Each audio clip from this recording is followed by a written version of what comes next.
एक बार बहुत बहुत स्वागत है। सवाल है नरेंद्र मोदी की पटना रैली में सीरियल ब्लास्ट के बाद सियासत तेज हो गई है। खास करके नीतीश, उससे भी बड़ा सवाल है नीतीश कुमार झूठ क्यों बोल रहे हैं, क्यों कह रहे हैं कि उन्हें केंद्रीय जो खुफिया एजेंसी है उससे किसी तरह की जानकारी नहीं मिली थी। जो दूसरा अहम सवाल है कि क्या वाकई नीतीश कुमार मुस्लिम वोट बैंक के लिए आतंकवाद पे या आतंकवाद से लड़ने में कमजोर पड़ रहे हैं, नरम पड़ रहे हैं। यह एक सवाल है जो बीजेपी ने आरोप लगाया। उपेंद्र जी, आप देखें अगर तो एक तरह से नीतीश कुमार ने जवाब दिया है मोदी के कई बातों का। राजगीर में उनका चिंतन शिविर हो रहा है, लेकिन उस शिविर के में कई और भी अहम मसले हैं जिस पर हम चर्चा करेंगे। जो लेकिन सवाल है कि क्या नीतीश कुमार वाकई मुस्लिम वोट के लिए आतंकवाद से या लड़ने में नरम पड़ रहे हैं, जो बीजेपी ने आरोप लगाए। अब देखिए, ये मुस्लिम वोट की राजनीति तो कर रहे हैं। उनको लग रहा है कि सारे के सारे जो मुस्लिम वोटर्स हैं उनकी तरफ आ जाएं, क्योंकि अभी तक जितने भी चुनाव हुए हैं उसमें मुसलमानों का जनरल रुझान रहा है लालू यादव की तरफ जी। तो अब लालू जी हैं जेल में, उनको लग रहा है कि पता नहीं इसका क्या होगा, या आरजेडी स्ट्रांग भी रहे तो मुसलमानों का वोट आना, क्योंकि 16.5% मुसलमान है बिहार में, और बहुत सारे जो क्षेत्र हैं उसमें वो निर्णायक भूमिका निभाते हैं मुस्लिम मतदाता।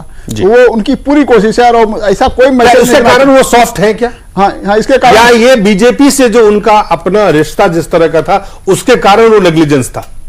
नहीं, वो ये वोट बैंक के कारण था कि वोट बैंक हमसे नाराज ना हो, किसी तरह की सख्ती हम बरतेंगे तो शायद इस तरह की नाराजगी हो जाए। क्योंकि 23 अक्टूबर को अगर ये इनपुट दिए गए तो फिर पुलिस को एक्टिव रहना चाहिए था, प्रशासन को एक्टिव रहना चाहिए, जो प्रशासन ना तो एक्टिव था ना ही किसी तरह की कार्रवाई कर रही थी। और जिस तरह की सुरक्षा व्यवस्था वहां पे थी उससे साफ साफ लग रहा था कि नीतीश कुमार या उनकी सरकार या उनका जो प्रशासन है वहां पे एक बिल्कुल खुली तरह से, खुले तौर पर अगर देखा जाए तो वहां पे पुख्ता इंतजाम न दिखाई दिया, न लोगों को लग रहा था। देखिए, एक बिहार के ही डीजीपी थे मिस्टर वीके जैन जी। तो वीके जैन डीजीपी थे, तो उन्होंने एक स्पीच दिया था एक वर्कशॉप में, उसमें हम लोग भी थे। हमने अपने ऑफिस में बुलाया था नवभारत टाइम्स में उसमें उनको। तो हम पत्रकारों को बतलाया था उन्होंने कि ये देखिए, जो पुलिस एजेंसी है नीचे से ऊपर तक वो देखती है कि हमारे जो रूलर है वो क्या ऊपर है। हाँ, जो रूलर मतलब पॉलिटिकल रूलर। उन्होंने उदाहरण भी दिया था, बाबरी मस्जिद का उदाहरण दिया था कि भाई देखिए, पूरी फोर्स थी, स्टेट की पुलिस थी, सेंट्रल पुलिस थी, आर्मी भी स्टैंड बाय में थी, लेकिन चूंकि रूलर उसमें कल्याण सिंह थे, कि रूलर नहीं चाहते थे कि ये बचे, तो इसलिए पुलिस वाले नहीं बचा पाए।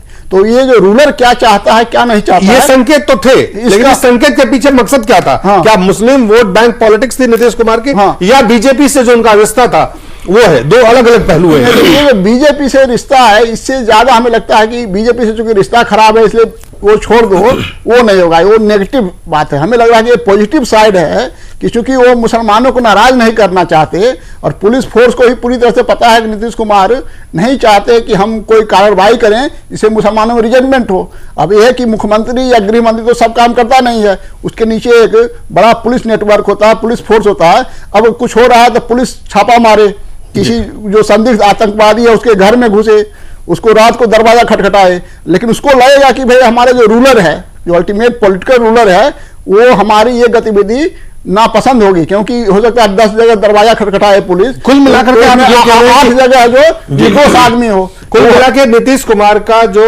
आप कह रहे हैं माइनॉरिटी वोट बैंक पॉलिटिक्स है, उसके कारण ये हुआ है। लेकिन फिर भी हम ये नहीं मानते हैं कि नीतीश कुमार ने जानबूझकर कुछ किया।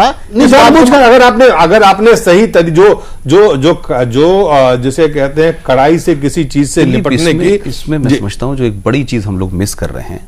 ये एक अलग बात है कि ये देश में हम भी इतने साल से 20-22 साल से जर्नलिज्म में हैं, आप मुझसे सीनियर इस मामले में। आप देखें कि जिस किस्म की ये घटना घटी है, ये 7 लोग मारे गए हैं, जो लाइव शॉट्स टेलीविजन पे चल रहे हैं, ये बम कहीं आइसोलेशन में नहीं थे, कहीं पेड़ पे रख दिए, कहीं उधर रख दिए, कहीं। लेकिन मैं ये कह रहा हूं कि आप ये देखें, अब तो वो ये कहते हैं पुलिस वाले कि वो बयान भी दे दिया, वो बयान दे या ना दे मेरा उसका इशू नहीं है, बट सवाल ये है कि मान लीजिए कि 7 बम फटने से भगदड़ मचती और अभी कुछ दिन पहले जिस तरीके से मध्य प्रदेश के एक पुल के ऊपर दतिया में भगदड़ मची, उसमें 60-70 लोग सिर्फ उस भगदड़ से मच गए। इसमें अगर भगदड़ मचती और लोग मरते, मुझे लगता है कि जनता दल यूनाइटेड नीतीश कुमार का और कांग्रेस की जो पार्टी मरकज में है, ये उन दोनों का सियासी मिला खेल है। इस घटना में अगर लोग मर जाते तो आप जानते हैं कि मई तक के चुनाव में लोग भूल जाते और यह कहा जाता है कि नरेंद्र मोदी के चलते हजारों लोग मारे गए हैं, यह जहां जाता है लोगों को मरवाता है, और इस बात का माहौल क्रिएट करा जाता और नरेंद्र मोदी के ऊपर चेक लगती। जिस तरीके का बचकाना सलमान खुशी जैसे पढ़े लिखे मुसलमान ने यह बयान दिया है, वो देश के विदेश मंत्री भी हैं, वो कहते हैं कि लोग हंस रहे थे, नरेंद्र मोदी ने रैली क्यों नहीं कैंसिल कर दी। क्या उनको पता था कि 2.5-3 लाख 4 लाख 5 लाख जितने भी लोग थे, लेकिन लोग लाख में थे, उनकी रैली कैंसिल कर दी जाएगी। आप कह रहे हैं कि बम बीचों बीच फट रहा है, आप बम को फटने का तो इंतजाम कर नहीं रहे, आप रैली कैंसिल कर दी। बोल रहे हैं, आप कह रहे हैं कि आप जो है सहाफी है, मुझे तो शर्म आती है। मुझे आपसे सर्टिफिकेट नहीं लेना। मैंने आपको पॉलिटिक्स का सर्टिफिकेट नहीं दिया। आप 50,000 आदमी को आप 5 लाख मैं नहीं कह रहा, आप कह रहे हैं। मैंने कहा 50 लाख 6 लाख। लेकिन मैंने, अरे आप मेरी बात, इस देश में मुसलमान सिर्फ ईमानदार, सिर्फ देश के दाढ़ी वाले मुसलमान जितने हैं, टोपी लगा करके वो कौम को जो समझते हैं वो ईमानदार है। सर्टिफिकेट देंगे। आप बताएं आप कितने बड़े झूठे सियासी आदमी हैं, आप बताएं ना। आप हर शब्द को छुपाना चाहते हैं, आप अपने मक्कार और कम्युनल एजेंडे को पूरा करना चाहते हैं। मैं दूसरा सवाल मैं कह रहा हूं, क्या नीतीश कुमार, चलिए 50 करोड़ 10 करोड़ मेरा इशू नहीं है, इसलिए कहते हैं कि कहा कि आप साफी हो करके सही बात नहीं, मैं नहीं कह रहा 5 लाख। आप सुनिए, मैंने कहा 1 लाख तो 2 लाख तो 5 लाख नहीं, मैं नहीं कह रहा। आपसे बात कर रहा हूं, होने की बात आप सुन वो रहे जो आपका दिल कर रहा है, आप वही सुनना चाहते हैं, वो आपकी ख्वाहिश है। मैं दूसरा सवाल जो है, क्या नीतीश कुमार मुस्लिम वोट को लेके आतंकवाद के प्रति नरम है? देखिए, मैं बहुत साफ बताता हूं, अगर आतंकवाद के खिलाफ नीतीश कुमार अगर नरम है तो मोदी जी भी उतनी है। क्यों है, मैं बताता हूं। सवाल आपने जवाब दे दिया, पूरी बात कहने दें, आप आधी बात मुझसे ना पूछे। सवाल का मैं ये कह रहा हूं, इस मुल्क में मुसलमान, हमारे मोहतरम ने बहुत अच्छी बात कही कि मुसलमान फुटबॉल है, जिसके पाले में चला जाए वो एक किक मार दे। अडवाणी जी की, राजनाथ जी की, मोदी जी की तकरीर सुनिए आजकल। 1 मिनट, मैंने अभी उनकी तकरीर पढ़ी, समय कम इसलिए मैं बहुत साफ तौर पे कहा कि ना हिंदू बुरा है ना मुसलमान बुरा है, कांग्रेस का ईमान बुरा है। ये कह करके मुसलमानों को वो लॉलीपॉप दे रहे हैं। मोदी ने ये परसों अपनी तकरीर में हज की बात की कि गुजरात के मुसलमान का ये हाल है, 4,000 की जगह पे 40,000 एप्लीकेशन आती है, यहां पर जो है 60,000 की जगह 6,000 आती है, इसलिए कि इनके पास पैसा नहीं, बड़े गरीब है। वहां मोदी जी ने उनको पैसा दे दिया और यहां नीतीश जी ने उनका पैसा छीन लिया। ये हमें सब के सब मिलकर के मुसलमानों को बेवकूफ बना रहे हैं। 1 मिनट, अगर नीतीश कुमार वो होते तो वो पंकज का नाम हटा करके वहां पर जो पकड़ा गया उससे भी पूछताछ होती, इम्तियाज से भी पूछताछ होती, एक सही देश के सारे अखबार हैं बड़े सेकुलर, वो उनकी बातों ये पंकज नाम मुसलमानों ने कहां से कोइन कर दिया है कि पंकज नाम का गया और उसे पर्सनल एजेंडा है। मैं ये चाहता हूं, मेरी रैली होती है, मेरे लोग वहां पर देखते हैं, उसका सुपरविजन करते हैं। इतनी जगहों पर बाहर का एक आदमी आया और बम लगा के चला गया, 7-8 जगह पर। 1 मिनट, पुलिस फोर्स थी और प्लस इनके लोग भी रहे होंगे। इतनी बड़ी मोदी जी आ रहे हैं, उनकी सिक्योरिटी बहुत अहम है, वीवीआईपी है, उसके बावजूद लग गया। तो पुलिस के साथ साथ बीजेपी भी सक्केदारी में है, कांग्रेस भी सक्केदारी में है। मेरा सवाल का जवाब मैं छोड़ने का सवाल को नहीं, मेरा सवाल गले से इनको कोई पकड़ ले तो ये कानून में क्या कहेंगे? इन्होंने आजम खान की बात रिपीट कर दी, दिग्विजय की बात रिपीट कर दी। इनका कहना यह है कि बीजेपी आरएसएस के लोगों ने पुलिस से मिलकर ये कराया है।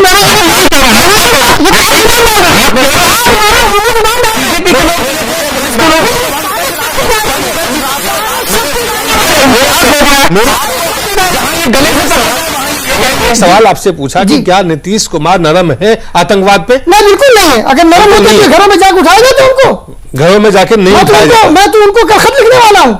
जी चलिए, आप क्या कर रहे हैं? जी ओपन जी, 6 मुसलमानों के नाम आ गए। ये तहसील का नाम, एक आखिरी बात मेरी सुन ले जी। ये मैं एक चार्जशीट आपको कतिल सिद्दीकी दिखाऊं कि तहसील और वकास उसमें भी मौजूद है जी। आज आप जिस तहसील को मास्टरमाइंड कह रहे हैं, 17 लोगों को जब ये पकड़ते 11 लोगों पे चार्जशीट किया। ये चार्जशीट 19 5 में सुना कि इस मुल्क में क्या हो रहा है। 19 5 2012 को इस मुल्क में नहीं जाती है। हमेशा इस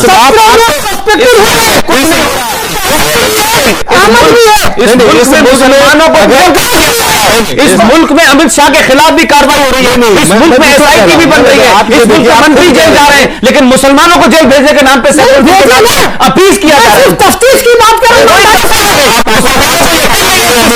आप लोग बात बिल्कुल यकीन है। जो सवाल आपने अभी कहा कि कोर्ट से छोड़े गए लोग, जी कोर्ट से छोड़े गए, कोर्ट में मामला गया, कोर्ट के पास मेरी बात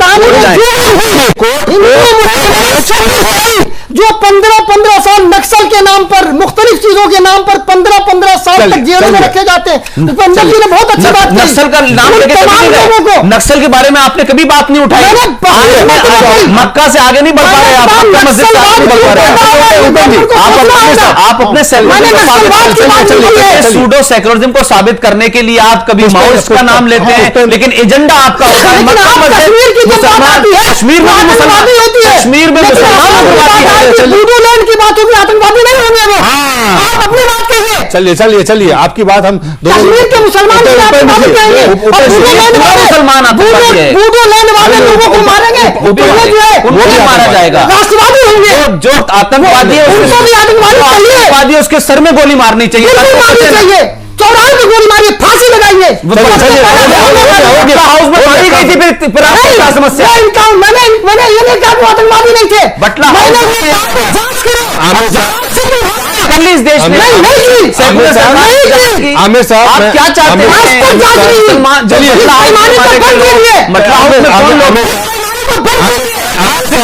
आमिर साहब आप शर्मा जी मारे गए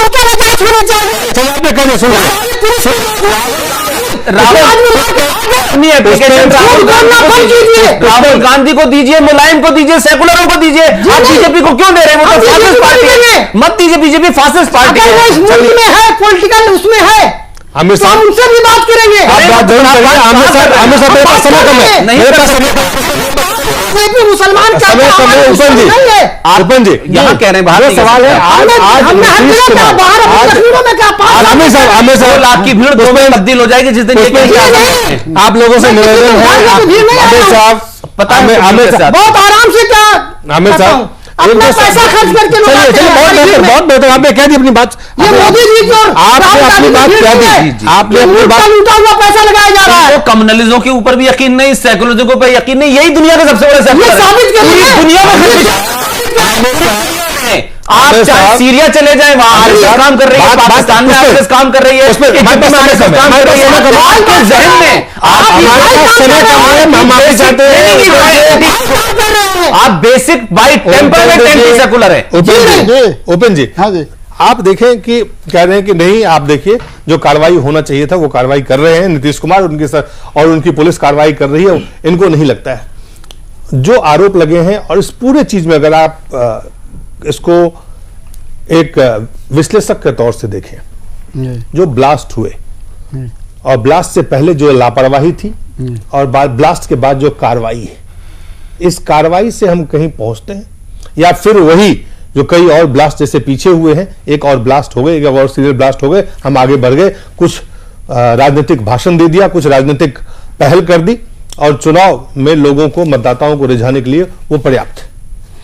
अभी जिस तरह का इन्होंने रवैया अपना रखा है जी नीतीश कुमार या उनकी सरकार ने, तो उससे तो हमें नहीं लगता कि अभी भी वो गंभीर हुए हैं इस मामले पर। जी, ये गृह मंत्री ने भी कहा कि आतंकवाद के खिलाफ लड़ाई को गंभीरता से नहीं ले रही है बिहार की सरकार, वो बिल्कुल सही स्टेटमेंट। मुझे लगता है पूरे राजनीतिक जो हमारे जो पूरी सियासत है वो आतंकवाद के खिलाफ लड़ाई को गंभीरता से नहीं ले रहे। हाँ, ये इसको कहीं इसको अगर आप जिस तरह से है, सच्चाई है इसमें। इसमें नीतीश कुमार खुद फंस गए हैं।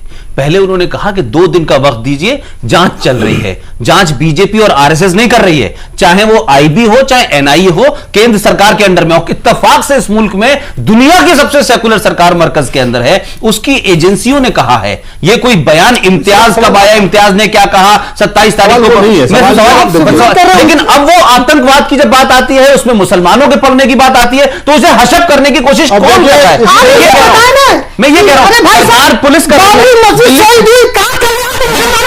दिल्ली बताए ना, दिल्ली सरकार जवाब देना है। दो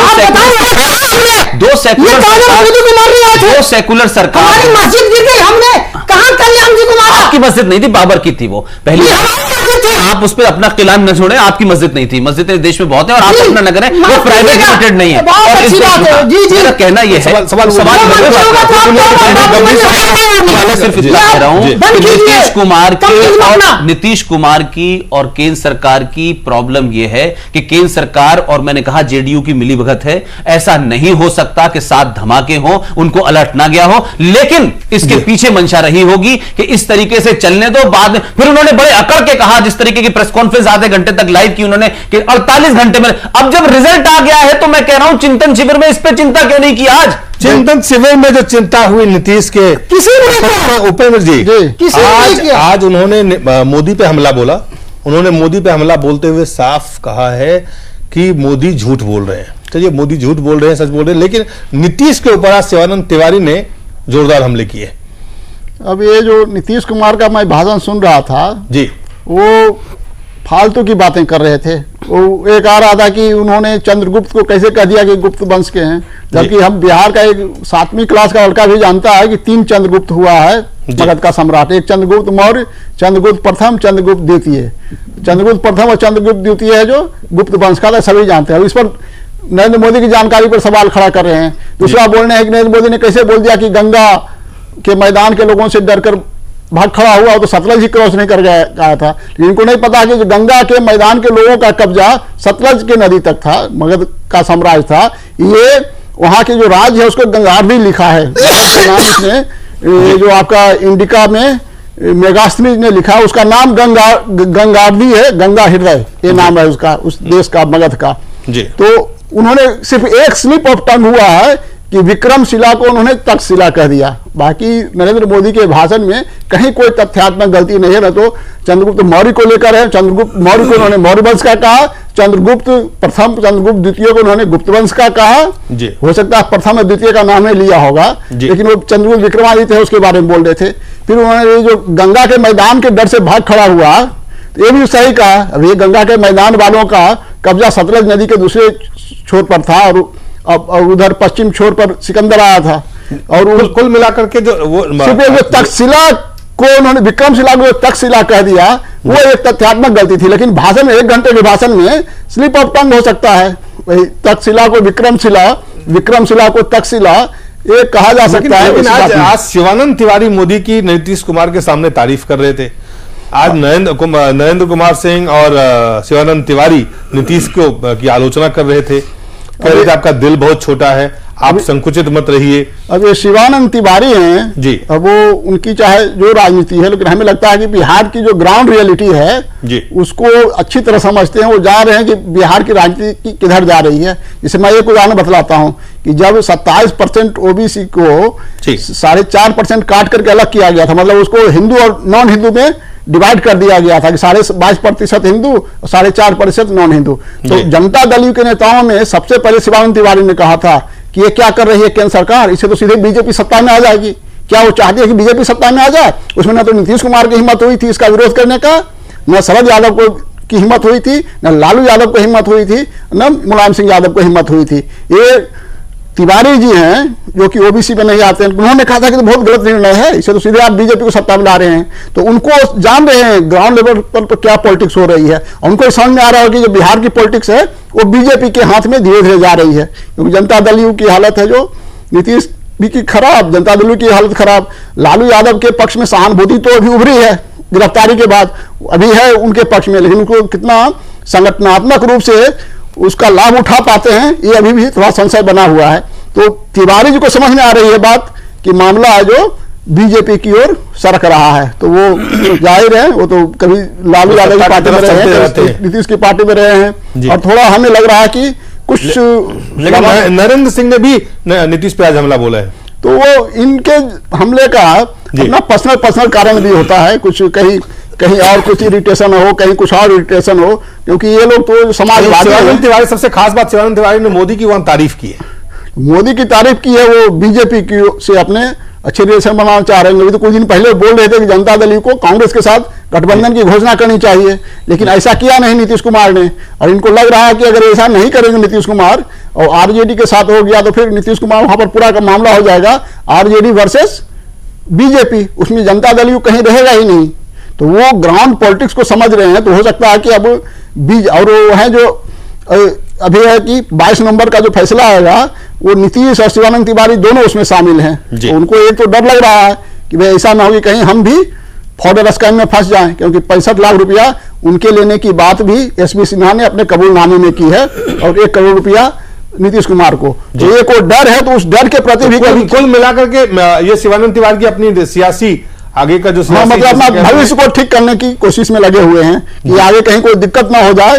मान लो बीजेपी की सरकार आती है और कहीं वो फॉर्डर स्कैम में कहीं मामला तो जब तक खुला ओपन ही रहेगा। अभी तो हाईकोर्ट में मामला है, राजनीति में कुछ विशेष सुप्रीम कोर्ट में जाएगा। इसका बिहार की राजनीति पे कुछ खास असर नहीं होने वाला है शिवानंद तिवारी के इस बयान से। नहीं, असर तो ये होगा कि जो नीतीश कुमार के जो पक्षधर हैं, सपोर्टर हैं, उनमें तो डिमोलाइजेशन होगा। उसका ये असर हो सकता है कि उनकी में हौसला पस्ती का दौर शुरू हो सकता है। तो नरेंद्र मोदी और शिवानंद तिवारी कुल मिला करके अगर देखें तो इस जो सीरियल ब्लास्ट हुए, जो आज नीतीश कुमार ने मोदी पे हमला बोला, और जो मोदी की आगे की, जो कि अब जहां रैलियां होगी वहां चुस्ती दुरुस्त, थोड़ी ऐसे उम्मीद कि प्रशासन जहां भी वो मोदी जाएंगे तो थोड़ा चुस्ती रहेगी उससे। लेकिन खास करके अगर माइनॉरिटी वोट बैंक को लेके जो देश की सियासत को, आप बहुत कम शब्दों में, हमारा समय खत्म हो गया है, बहुत कम शब्दों में, आपको लगता है कि आने वाले समय में नरेंद्र मोदी के कारण माइनॉरिटी वोट बैंक जो सेकुलर पार्टियां हैं उसको एक बार फिर से जुटाने में जुट जाएगी नरेंद्र मोदी? बहुत साफ तौर पे मैं बता दूं कि इस मुल्क में स्वयं हित की राजनीति हो रही है, सारी पार्टियां कर रही हैं जी। देश हित की और जनहित की राजनीति इस मुल्क से खत्म हो गई है। तकरीबन सारी पार्टियां इसमें नंगी हो चुकी हैं। जिनको हुकूमत का मौका मिला उन्हें भी, और जिन हुकूमत का मौका नहीं मिला वो भी। इसलिए बहुत साफ तौर पे 3 काम करना बहुत ज़रूरी है। उस वक्त तक बम कांड नहीं रुकेगा जब तक कि ईमानदारी से तफ्तीश न की जाए, और तफ्तीश करने के बाद जो भी समुदाय किसी भी उसका हो उसके साथ सख्ती से पेश आया जाए। तीसरी बात की, अगर उसमें किसी भी, चाहे वो नक्सलवाद में हो, आतंकवाद में हो, या कोई भी मसले पे, एक चोरी में एक लड़के को पकड़ के डाल दिएगा और 10 साल वो पड़ा रहा, तो उस पुलिस ऑफिसर जिसने उसकी चार्जशीट की और 15 साल उसको जेल में रखा, उसको जब तक कि उसकी रिस्पॉन्सिबिलिटी नहीं दी जाएगी, उसको पनिश नहीं किया जाएगा, बात आपने पहले भी कह चुके हैं, तब तक इस मुल्क में ईमानदारी से बम कांड नहीं रुक सकता। बम कांड पर अलग से हम चर्चा करेंगे। अपने मतलब के लिए काम किया जा रहा है, अपनी राजनीति के लिए किया जा रहा है। सियासत किस तरफ जा रही है? बहुत कम शब्दों में। आप जो अभी बात कह रहे हैं बिहार की और आज चिंतन शिविर की, इस चिंतन शिविर में सबसे ज्यादा चिंतित नीतीश कुमार थे।